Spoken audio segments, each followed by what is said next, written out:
بسم اللہ الرحمن الرحیم۔ معزز سامعین اکرام، السلام علیکم۔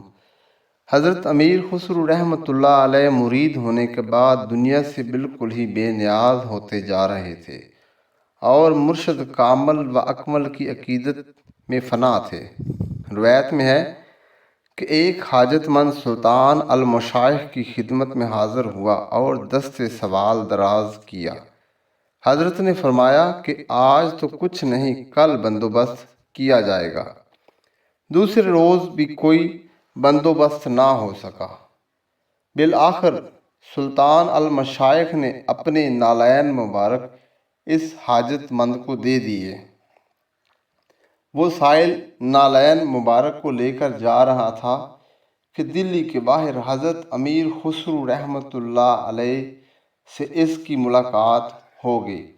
انہوں نے اپنے شیخ رحمۃ اللہ علیہ کی خیریت دریافت کی اور عرض کی کہ تمہارے پاس حضرت شیخ رحمۃ اللہ علیہ کی کوئی نشانی ہے؟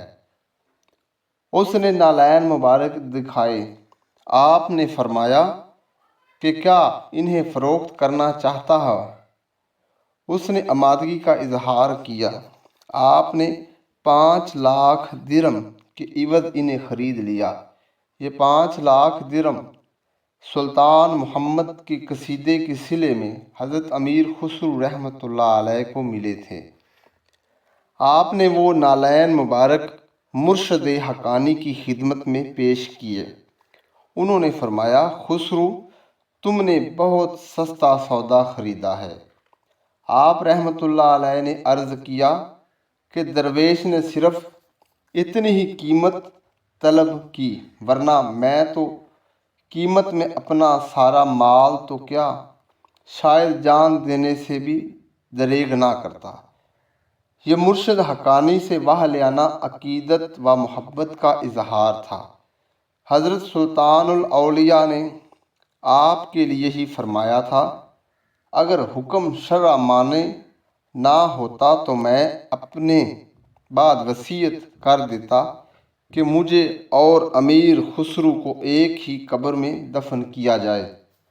کہتے ہیں کہ اتنی دولت دینے کے باوجود بھی جب کبھی وہ شخص آپ کے پاس حاضر ہوتا، حضرت امیر خسرو رحمۃ اللہ علیہ احتراماً کھڑے ہو جاتے تھے۔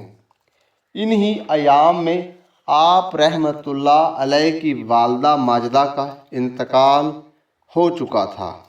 انہی کی خاطر آپ رحمۃ اللہ علیہ عورت کا محل چھوڑ کر چلے آئے تھے۔ یہ صدمہ ناقابل تلافی تھا۔ حضرت نظام الدین اولیاء رحمۃ اللہ علیہ نے آپ کی ڈھارس بندھائی اور فرمایا کہ ہر شخص کو ایسا ہی صدمہ برداشت کرنا پڑتا ہے اور ہر انسان کو ایک دن وادی فنا سے گزرنا ہے۔